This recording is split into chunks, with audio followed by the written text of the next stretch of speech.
Nadreen, कुछ आम खबरें मैं आपके साथ शेयर करता हूँ। सबसे पहले तो ये है कि एहतजाज जो पाकिस्तान तहरीक इंसाफ का चल रहा है उसमें शिद्दत आती जा रही है। आज क्योंकि वर्किंग डे शुरू हो गया तो स्टूडेंट इसके अंदर शामिल हो रहे हैं, नौजवान इसके अंदर शामिल हो रहे हैं। ये जो एहतजाजी तहरीक है ये लीडरलेस है और इसमें नौजवान लीड ले रहे हैं। यानी खुरम दिशान का नाम आप देखें या आप देखें खालिद खुर्शीद को देखें या बाकी नौजवानों को देखें तो ज़्यादातर नौजवान है। अभी शाहिद कटक निकले वहाँ से और शफीउल्लाह जान, ये लोग गए, इन्होंने करक भी बंद कर दिया और ये आके सवाबी में बैठ गए।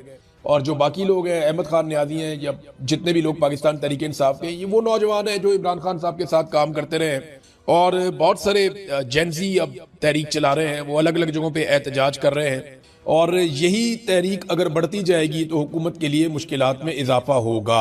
हुकूमत कुछ ऐसे फैसले भी करने वाली है जिससे हुकूमत के लिए मजीद मुश्किलात होंगी। वो डोनाल्ड ट्रंप अभी अनाउंस कर देंगे, आपके सामने चीजें आ जाएंगी। 12 लाहौर और दीगर पंजाब के इलाकों में पुलिस ने कुछ थोड़ी बहुत सख्ती शुरू कर दी है। इतनी ज्यादा नहीं है कि लोग एहतजाज ही ना करें या लोग कुछ कर ना पाए। पुलिस भी बेचारी अब खाना पूरी करती है, वो भी बेचारे परेशान हो गए, मार मार के थक गए पाकिस्तान तहरीके इंसाफ को। तो जराइम उनसे कंट्रोल होते नहीं है, मामलात वो ठीक कर नहीं सकते, कब्जा माफिया को कंट्रोल नहीं कर पाते, बल्कि माफिया की तो हुकूमत है।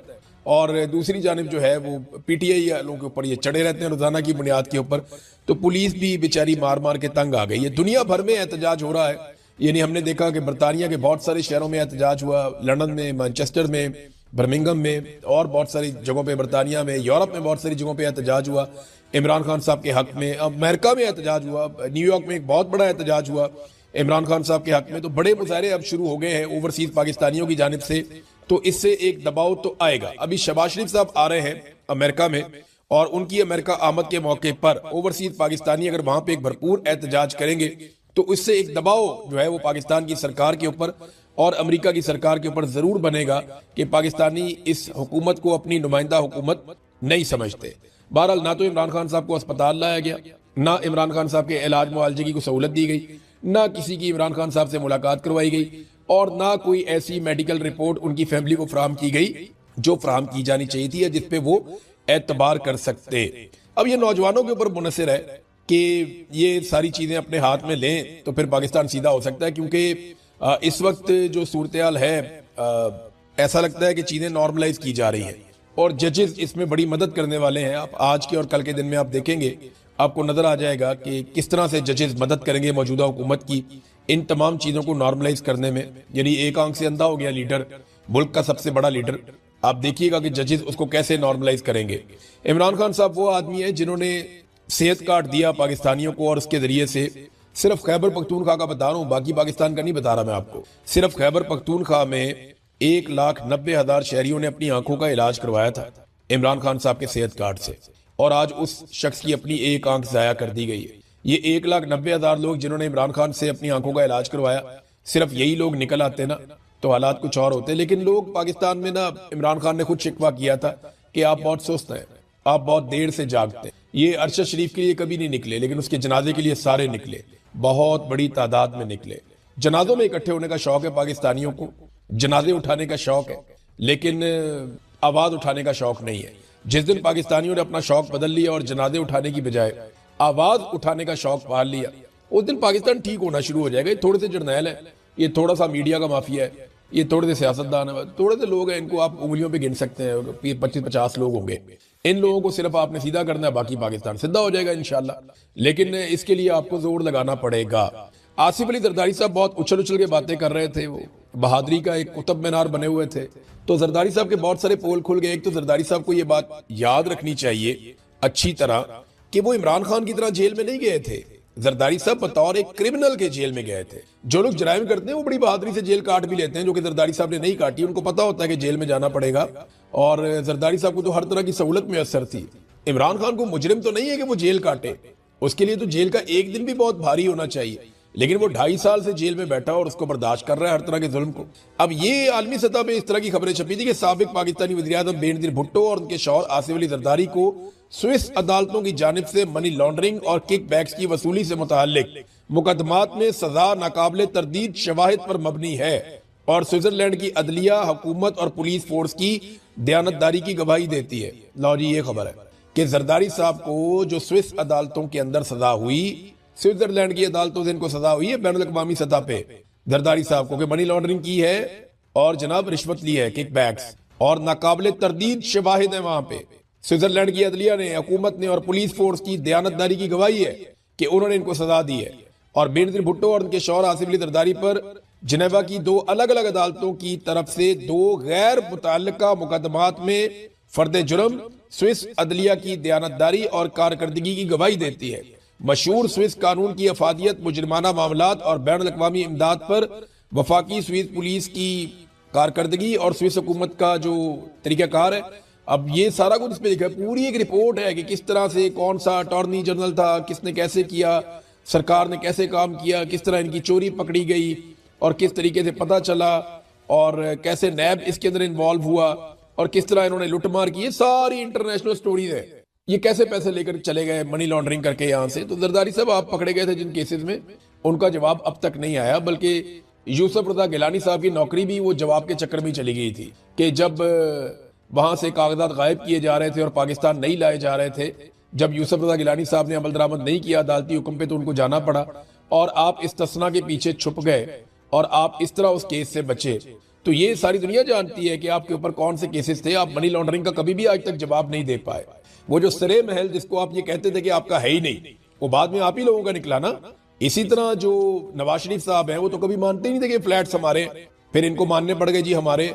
फिर ये बता ही नहीं पाए कि पैसे कहां से आए थे जिन पैसों से इन्होंने खरीदा।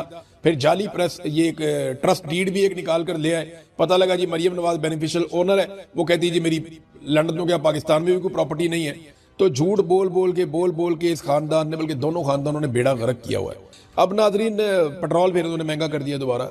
यानी कौम का तो ये समझते हैं कि चूमड़ निकाल दें, फर्क ही कोई नहीं पड़ता। अभी बिजली महंगी की, पेट्रोल महंगा कर दिया, फिर गैस महंगी करेंगे, फिर दोबारा बिजली की बारी आ जाएगी। बिजली पेट्रोल गैस, बिजली पेट्रोल गैस। आगे रमजान आ रहा है तो पाकिस्तान में हर चीज की कीमत को पर लग गया है। वो जो राशन है उसकी कीमत पता करवाई है, वो पता चल रहा है पिछले साल जो राशन 7,000 रुपए में बन जाता था, वो अब 10,000 रुपए में भी नहीं बन रहा। ये 1 साल के अंदर फर्क पड़ा और ये कहते हैं महंगाई कम की है। ये कैसे कम की है? 7,000 वाला राशन जो है वो 10,000 रुपए तक चला गया है। नादरीन, मोहसिन नकवी जो है वो 2 मैदानों में उसको दिया गया मौका और दोनों में उसने पाकिस्तान को बदतरीन कारकर्दगी दिखाई है और दोनों में पाकिस्तान को शिकस्त हो रही है एक के बाद एक। दहशतगर्दी के मैदान में उसे वजीर दाखिला बनाया गया तो पाकिस्तान में दहशतगर्दी कई गुना बढ़ गई है, दहशतगर्दी के वाकयात कई गुना बढ़ गए हैं और वो हर जगह बढ़ के मारता है। SHO ले आऊंगा, ये कर दूंगा, वो कर दूंगा, कुछ नहीं कर सकता। और इंटेलिजेंस पाकिस्तान की मुकम्मल तौर पे नाकाम हो रही है। तो ये तो वजारत दाखिला में उसका काम है। फिर क्रिकेट उसको दिए तो क्रिकेट का उसने बेड़ा गर्क करके रख दिया। इंडिया के साथ पहले बाइकआउट कर दिया, फिर मैच खेला, 61 रन से इबरतनाक शिकस्त हुई है।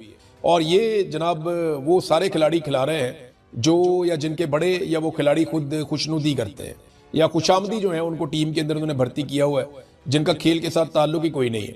किसी का सोरा जो है वो खुशामद करता है, किसी दूसरे का कोई और रिश्तेदार खुशामद करता है, किसी को जो है वो आसिम मुनीर साहब की शक्ल पसंद हो, यानी जो इनका दिल करता है ना अपनी टीम बना देते हैं, प्लेयर्स को देखते ही नहीं। और उसकी वजह से इनको बदतरीन नाकामी हुई है। 61 रन से भारत ने इनको इबरतनाक शिकस्त दी है T20 में। अब ये एक ऐसा मैच था जो पाकिस्तान को जीतना चाहिए था, लेकिन बदकिस्मती, यानी आप बंदर के हाथ में माचिस देंगे तो वो आग ही लगाएगा ना। यही करेगा जो मोहसिन नकवी साहब कर रहे हैं। जंग भी जो है ना वो बहुत बड़ा धंधा होती है और इस धंधे में सारे अपना अपना हिस्सा निकालते हैं। हथियार बनाने वाले अपना हिस्सा निकालते हैं, बेचने वाले, सौदे करवाने वाले अपना हिस्सा निकालते हैं। जो मिलिट्री एस्टेब्लिशमेंट होती है किसी भी मुल्क की, वो बहुत पैसा बनाती है इसमें। आमतौर पर ऐसा ही होता है। सियासतदानों को अपनी मकबूलियत मिलती है, वो इसमें बहुत फायदा उठाते हैं। मीडिया हो या सोशल मीडिया हो, सारे अपना अपना हिस्सा जंग के अंदर से निकालते हैं। जो कुछ गोदी मीडिया कर रहा है इंडिया में और जो कुछ पाकिस्तान के अंदर मीडिया कर रहा है, यानी फनकार भी अपना हिस्सा निकालते हैं, खिलाड़ी भी अपना हिस्सा निकालते हैं। हर एक को जंग का माहौल चाहिए, लेकिन जंग किसी को नहीं चाहिए।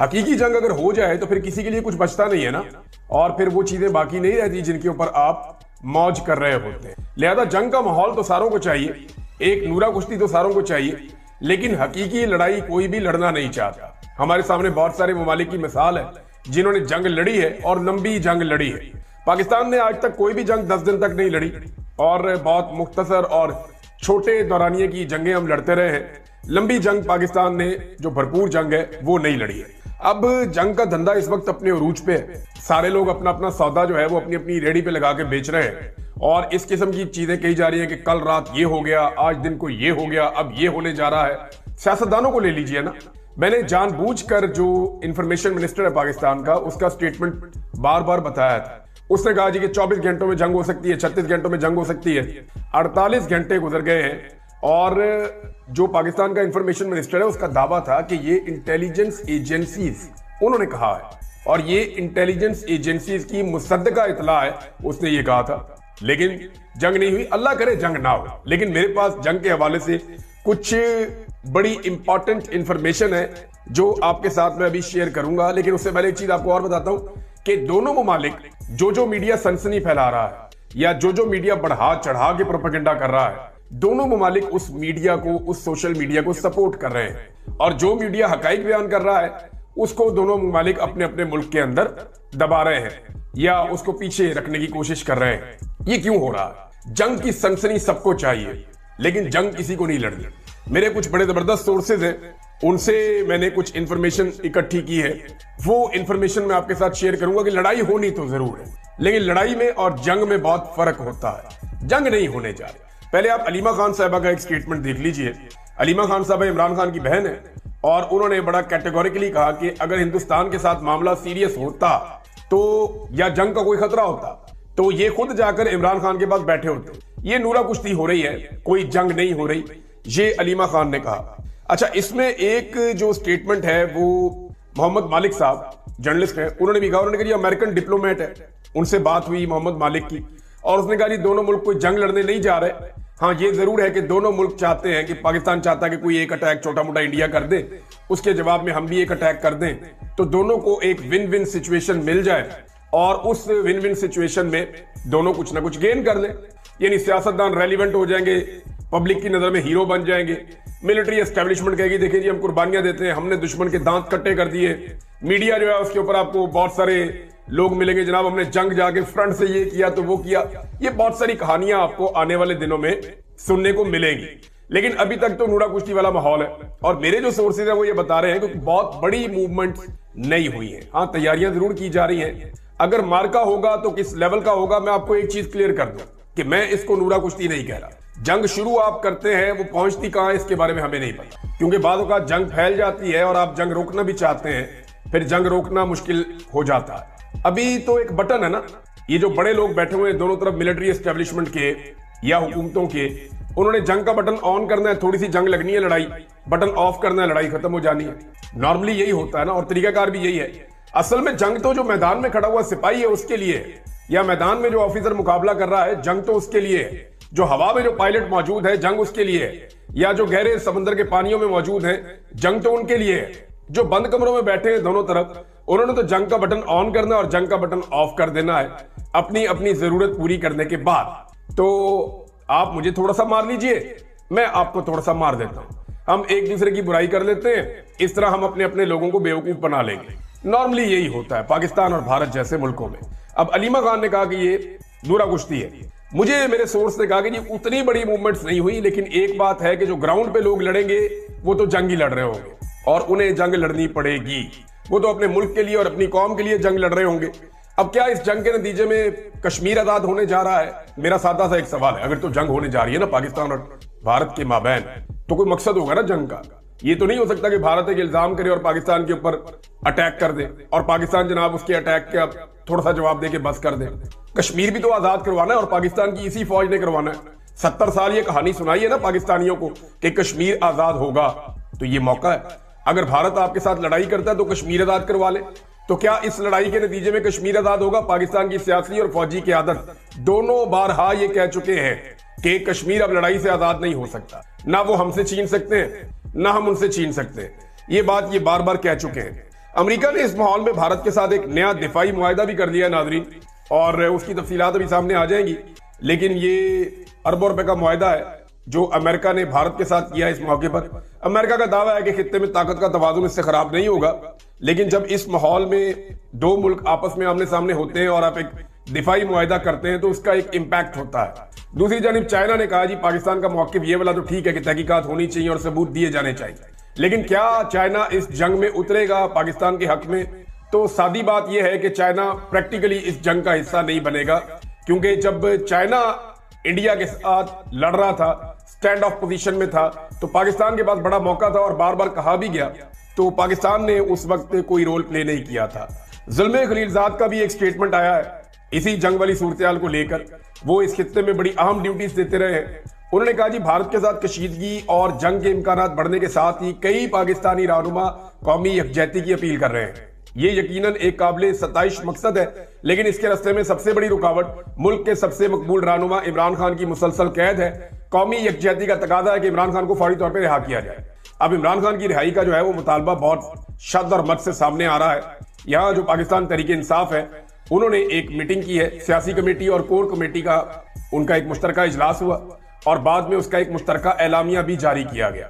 वो कहते हैं जी पाकिस्तान नाजुक मोड़ पे खड़ा है, जो सूरत है इसमें एक सबसे काबिल एतमाद लीडर जो है वो जेल में, लिहाजा इमरान खान साहब को फौरी तौर पे रिहाई दी जाए, उन्हें इस सारे प्रोसेस के अंदर शामिल किया जाए। कौम को मुत्तहिद करने के लिए और मुतहर्रिक करने के लिए इमरान खान में सलाहियत मौजूद है। अगर ये शख्स बाहर आ जाता है तो कौम इकट्ठी हो सकती है, अगर किसी का मकसद है कौम को इकट्ठा करना तो। लेकिन बज़ाहिर ये दिखाई देता है कि इस वक्त भी पाकिस्तान की एस्टेब्लिशमेंट और पाकिस्तान की हुकूमत नरेंद्र मोदी से ज्यादा इमरान खान के खिलाफ है।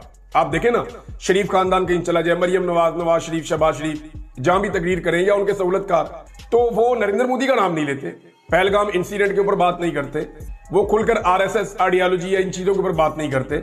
लेकिन पाकिस्तान तहरीक इंसाफ और इमरान खान साहब पे तनकीद उनकी जुबान की नोक के ऊपर रहती है कि वो मौका हाथ से जाने नहीं देते। तो यहां से आप बड़े आराम से अंदाजा कर सकते हैं कि प्रायोरिटी है क्या। आज भी जो पाकिस्तान का सिस्टम है उसकी प्रायोरिटी इमरान खान है, पाकिस्तान तहरीक इंसाफ है, उनको कुचलना है। और ऐसा लगता है कि पूरा सिस्टम ये जानता है कि अगर जंग होगी तो जब दिल करेगा रोक लेंगे, यानी कोई ऐसी फिक्र वाली बात नहीं है। और जंग उतनी ही होगी जितनी दोनों को सूट करेगी।